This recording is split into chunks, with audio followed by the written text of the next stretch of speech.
সূরাতুল ইখলাস কুল হুয়াল্লাহু আহাদ, এই সূরাটি আপনি 3 বার পাঠ করে হাতে বৃদ্ধাঙ্গুল, এই যে বৃদ্ধাঙ্গুল আছে, এই বৃদ্ধাঙ্গুলে ফু দিলে যে কেউ আপনার বশ হবে, আপনার বাধ্য হবে, আপনার বশে আসতে বাধ্য হবে এবং সে ব্যক্তি আপনার কথা মতো চলতে বাধ্য হবে। পবিত্র হয়ে পবিত্র স্থানে বসে প্রথমে 3 বার ইস্তিগফার পাঠ করবেন, আস্তাগফিরুল্লাহ আস্তাগফিরুল্লাহ আস্তাগফিরুল্লাহ। তারপরে 3 বার দুরূদ শরীফ পাঠ করবেন, যে দুরূদ শরীফ আমরা নামাজের মধ্যে পাঠ করে থাকি। আল্লাহুম্মা সাল্লি আলা মুহাম্মাদ ওয়া আলা আলি মুহাম্মাদ কামা সাল্লাইতা আলা ইব্রাহিম ওয়া আলা আলি ইব্রাহিম ইন্নাকা হামিদুম মাজিদ। আল্লাহুম্মা বারিক আলা মুহাম্মাদ ওয়া আলা আলি মুহাম্মাদ কামা বারাকতা আলা ইব্রাহিম ওয়া আলা আলি ইব্রাহিম ইন্নাকা হামিদুম মাজিদ।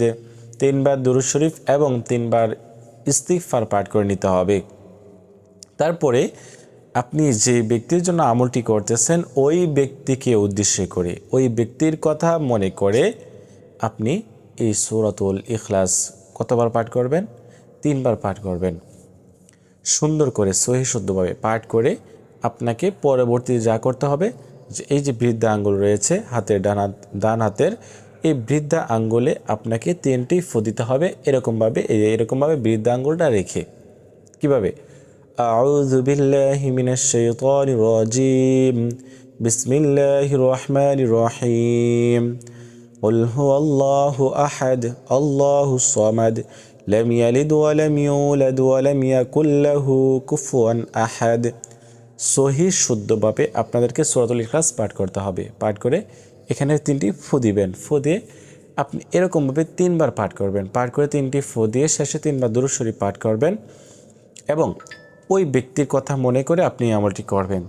তো এইভাবে আমলটি করলে কি হবে?